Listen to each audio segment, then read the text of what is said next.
mais une construction. Les crises économiques suivent une logique similaire. Elles sont enseignées comme des échecs, des événements imprévisibles. Mais et si elles avaient une fonction? Quand il y a trop d'argent en circulation, le travail perd son urgence.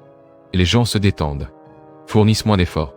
Pour restaurer la dynamique, quelque chose doit être fait. L'excès doit disparaître.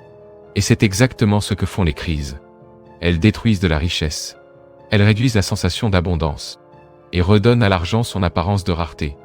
Et avec cela, elles restaurent le cycle. Travail, effort, compétition. Le même raisonnement peut être appliqué à quelque chose d'encore plus extrême. La guerre. Traditionnellement expliquée comme une lutte pour des ressources, la guerre porte une autre dimension. Elle détruit la richesse à grande échelle. Infrastructure, capital, vie, stabilité. Et en détruisant, elle recrée la sensation de manque. Et en recréant le manque, elle renforce la valeur de ce qui reste.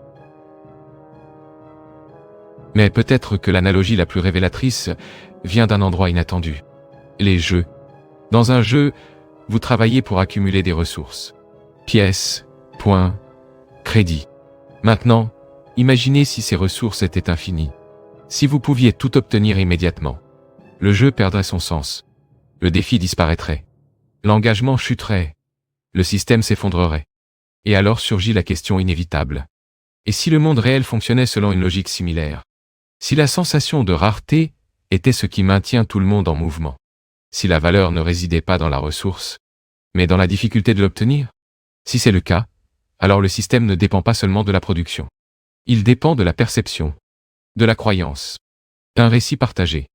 Un récit où travailler est nécessaire, où rivaliser est inévitable, et où s'arrêter n'est pas une option.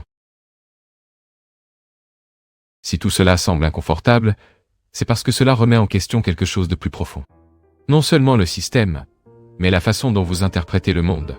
Parce que changer cette perception n'est pas simple. Elle est enracinée dès le début. Vous apprenez à craindre le manque. Vous apprenez que l'échec mène à la misère. Vous apprenez que l'effort est la seule issue. Mais vous apprenez rarement à questionner la structure derrière cela. Et lorsque quelqu'un tente d'expliquer cette structure, la réaction